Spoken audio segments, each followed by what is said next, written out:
نماز کا وقت۔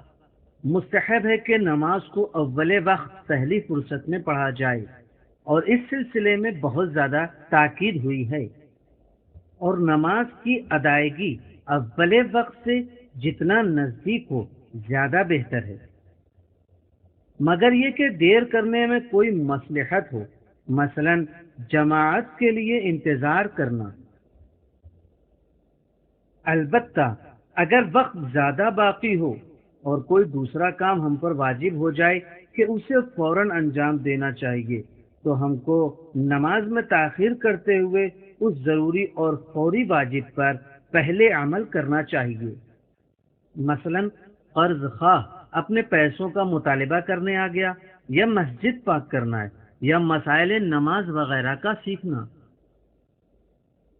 اذان صبح کے نزدیک ایک سفیدی پورب سے اوپر کی طرف حرکت کرتی ہے، اس وقت کو فجر اول یا صبح کاذب کہتے ہیں، اور جس وقت وہ سفیدی پھیل جائے تو اسے فجر دوم یا صبح صادق کہتے ہیں۔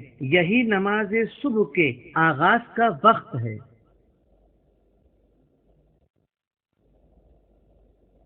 جو سورج نکلنے تک رہتا ہے، اور ان دونوں وقتوں کے درمیان صبح کی نماز ادا کی نیت سے پڑھی جاتی ہے۔ دن کے درمیان جب چیزوں کا سایہ چھوٹے ہونے کی آخری حد تک پہنچنے کے بعد بڑھنا شروع ہو جائے تو وہ ظہر کا مخصوص اور فضیلت کا وقت ہے، اور 4 رکعت پڑھے جانے کی مقدار بھر وقت گزرنے کے بعد ظہر اور عصر کا مشترک وقت شروع ہوتا ہے۔ البتہ ان دونوں نمازوں کو اسی ترتیب سے پڑھنا چاہیے،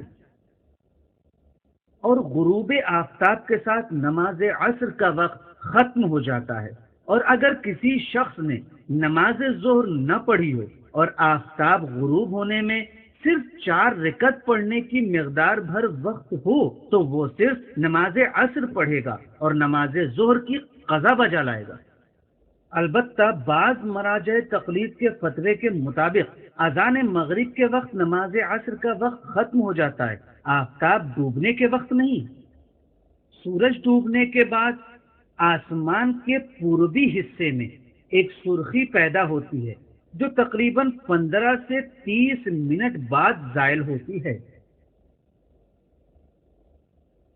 اکثر مراجع تقلید کے نزدیک اس سرخی کے ختم ہونے کے ساتھ مغرب کی نماز کا وقت مخصوص ہے، اور 3 رکعت کی مقدار کے بعد مغرب اور عشاء کا مشترک وقت شروع ہوتا ہے، اور ان دونوں نمازوں یعنی مغرب و عشاء کو بھی ترتیب سے پڑھنا چاہیے۔ آدھی رات نماز عشاء کے وقت کے ختم ہونے کا وقت ہے، جو ظہر شرعی کے وقت سے تقریباً 11.25 گھنٹے بعد آتا ہے۔